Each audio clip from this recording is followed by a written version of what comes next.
आप सभी के हित का जो विषय है वो विषय आप सभी के बीच में रखने के लिए मैं आया हूँ। आप कहोगे कि हमारा क्या फायदा जी, तो वो आपके ही फायदे का विषय है। देखिए, हम सभी विद्यालय में पढ़ने के लिए आते हैं। आप सभी आसपास के मोहल्ले को सब पढ़ने के लिए आते हो, और आप विद्यालय में पढ़ने के लिए आते हो और पढ़ करके जब जाते हो, जब आप यहाँ से 8वीं पास करके चले जाओगे, कोई आगे पढ़ेंगे, कोई 10वीं कर लेंगे, कोई 12वीं कर लेंगे, और आप सभी क्या कहलाएंगे? जिसने भी किताब पढ़ना सीख लिया वो कहलाएगा कि मैं पढ़ा लिखा हूँ। वो अपने घर पे बड़े गर्व से कहता है कि मैं पढ़ा लिखा हूँ। उसके मम्मी पापा भी जब आपके कोई मेहमान आते हैं, आपके बुआ मामा कोई भी आते हैं, तो उस समय बड़े गर्व के साथ क्या कहेंगे कि हाँ, हमारे बेटी हमारा बेटा पढ़ा लिखा है। तो आप जैसे स्कूल में आए हैं और आपने एडमिशन ले लिया, तो उसके बाद में आप पढ़े लिखे तो सब हो गए। इस बात की गारंटी आपको मिल जाती है स्कूल की तरफ से कि आप पढ़े लिखे होंगे। अब मैं दूसरा प्रश्न आपके सामने रखता हूँ कि क्या पढ़ा लिखा होना ही सब कुछ है? क्या पढ़ा लिखा व्यक्ति ठीक प्रकार से जीवन यापन कर लेता है? क्या पढ़ा लिखा होकर के आप क्या कर सकते हैं? हाँ, क्या हम पढ़े लिखे हो गए तो अब हम बैंक का काम अच्छी तरीके से कर सकते हैं, हमारे खाता खुलवा लेंगे, पैसे जमा कर देंगे, निकलवा लेंगे, दुकान पे जाकर के हम अच्छी तरह से अपने घर के किराने का सामान लेकर के आ जाएंगे, ठीक प्रकार के हिसाब कर लेंगे।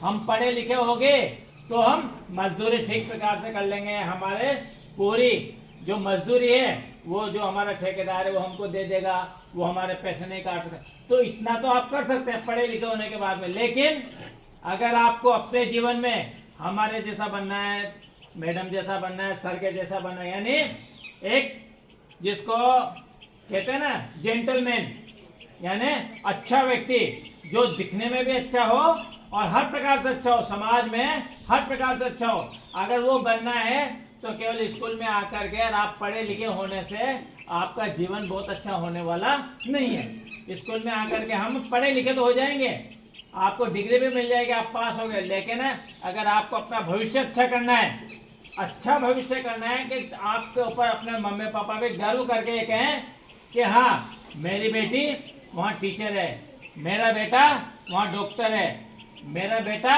वहाँ इंजीनियर है, मेरा बेटा बैंक में काम करता है। अगर हमको ऐसा भविष्य बनाना है कि जब अपने मम्मी पापा, अपने गुरुजन और हम भी अपने ऊपर गर्व कर सकें, तो उसके लिए केवल पढ़ा लिखा होना ही आवश्यक नहीं है। फिर आपको क्या होना पड़ेगा? कुशाग्र होना पड़ेगा, इंटेलिजेंट होना पड़ेगा। और इंटेलिजेंट कैसे होते हैं? मैं आपको कह करके चला जाऊं कि आप सब इंटेलिजेंट हो गए, आशीर्वाद दे दिया, इससे कोई इंटेलिजेंट नहीं होते। आपके सर आपको कक्षा में पढ़ाते हैं, बहुत अच्छा पढ़ाते हैं, और वह कहते हैं कि आप इंटेलिजेंट हो गए, इससे नहीं। इंटेलिजेंट होने के लिए हमको एक्स्ट्रा मेहनत करना पड़ता है।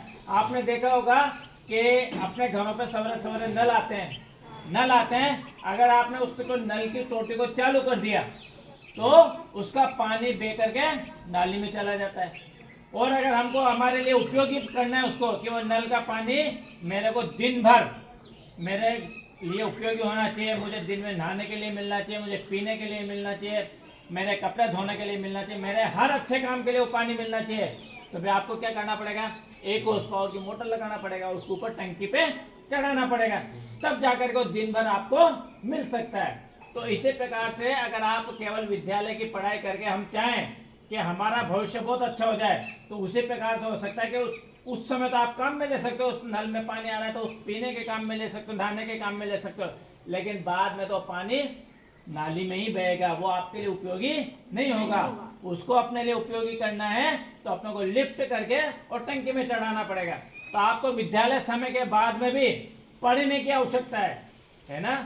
विद्यालय समय के बाद में भी जब आप पढ़ेंगे तभी आपके लिए ये पढ़ाई उपयोगी होगी और आप कुशाग्र इंटेलिजेंट बन सकते हैं। तो आप कहोगे कि कितना पढ़ना? तो जैसे मैथ्स के फार्मूले होते हैं ना, है ना, कि हमको क्षेत्रफल ज्ञात करना है तो इसका लंबाई इंटू चौड़ाई, ये फार्मूला है। हमको अगर मान लीजिए ब्याज का क्या करना है तो PRT, उसके सबके फार्मूले बने। इसी प्रकार से पढ़ाई से, पढ़े लिखे होने से अगर हमको इंटेलिजेंट बनना है तो उसका भी एक फार्मूला है, और वो फार्मूला क्या है कि हम जिस कक्षा में पढ़ते हैं हम जिस कक्षा में पढ़ते हैं उसके आधे घंटे हमको घर पे पढ़ना पड़ेगा। यानी अगर मान लीजिए आप 8वीं में पढ़ते हैं तो विद्यालय में 5 घंटे तो पढ़ेंगे सही, लेकिन 8वीं में पढ़ने वाले बच्चों को अपने घर पे 4 घंटे एक्स्ट्रा प्रतिदिन पढ़ाई करना पड़ेगा। कक्षा 6 वाले को 3 घंटा। ये एक फार्मूला है, जो इतना घर पे पढ़ाई करता है तो वो इंटेलिजेंट बनता है और वो आगे जाकर के इतने अच्छे स्थान पर पहुंचता है कि अपने माता पिता का नाम भी रोशन करता है, खुद का नाम भी करता है, और जिस विद्यालय में पढ़ा है उस विद्यालय का नाम भी रोशन करता है। तो इसके लिए आप सबके घरों में ऐसा नहीं होता है कि मान लो आपको हो गए कि हम पढ़ लेंगे 4 घंटे, लेकिन आप 4 घंटे घर पे किताब लेकर के तो बैठ गए, पर अगर मान लीजिए कोई आपके मैथ्स का सवाल आपको नहीं आया, इंग्लिश का कोई टॉपिक आपको समझ में नहीं आया, तो आपके घर वाले इतने पढ़े लिखे तो है नहीं कि वो आपको समझा देंगे, फिर उस समय आपका ये दिक्कत आएगी। तो इन सब बातों को ध्यान में रख करके झालावाड़ के कुछ अच्छी संस्थाओं ने, जिसमें श्री कृष्ण गौशाला है, गायत्री परिवार है, मंचापुर बालाजी है, और अच्छे लोगों ने जो समाज के लिए अच्छा सोचते हैं, ऐसे लोगों ने मिलकर के आप लोगों के लिए 8वीं 10वीं 12वीं इन 3 कक्षाओं की निःशुल्क कोचिंग प्रारंभ की है।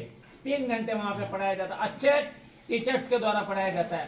कक्षा 8वीं के बच्चे मंचापुर बालाजी पर पढ़ने के लिए आ सकते हैं। उनको 3 विषय पढ़ाए जा रहे हैं, गणित, विज्ञान और अंग्रेजी। जो कठिन विषय है ना उनको वहां पे पढ़ाया जा रहा है, बाद में आपके सरल विषय भी उसमें जोड़े जाएंगे।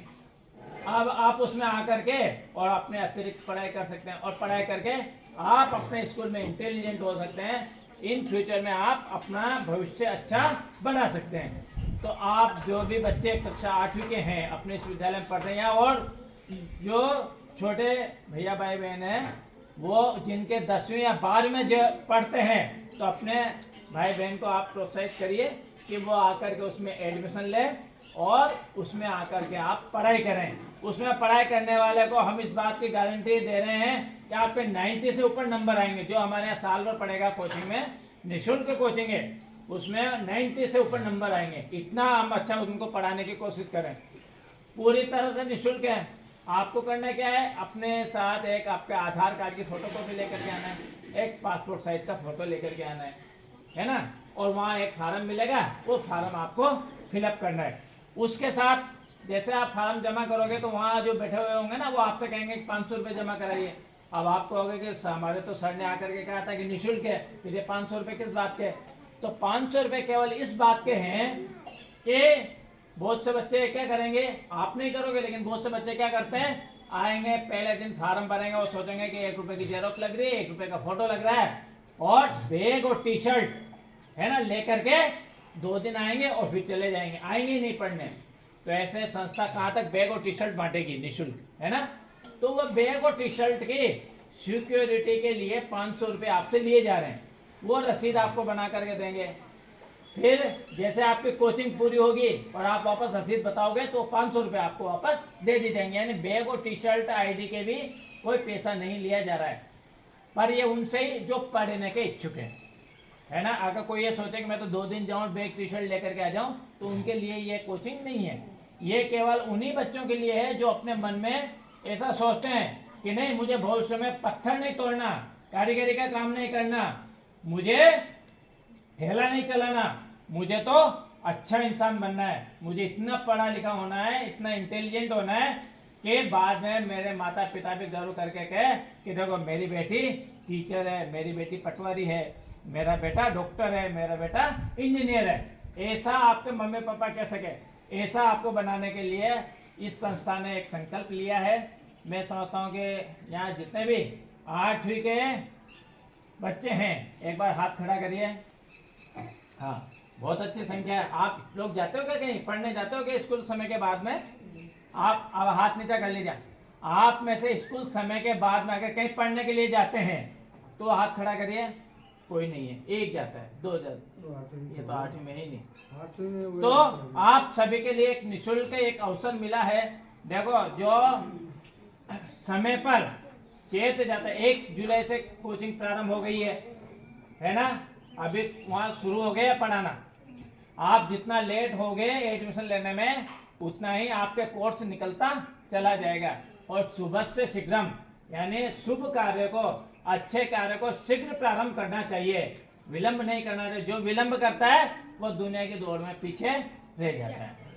तो आप लोग आइए, कक्षा 8वीं के मंशापूर्ण बालाजी आपने देखा होगा, नहीं देखा होगा तो कोई भी आपको बता देगा कि यहाँ से भोई मोहल्ले में होकर के जाते हैं, यहाँ से अगर आप पैदल पैदल भी चलोगे तो मुश्किल से 7 मिनट का रास्ता है आपके यहाँ से। वैसे झालावाड़ इतना बड़ा है नहीं, एक कोने से दूसरे कोने तक जाने में मात्र 10 मिनट लगते हैं, इससे ज़्यादा नहीं लगते।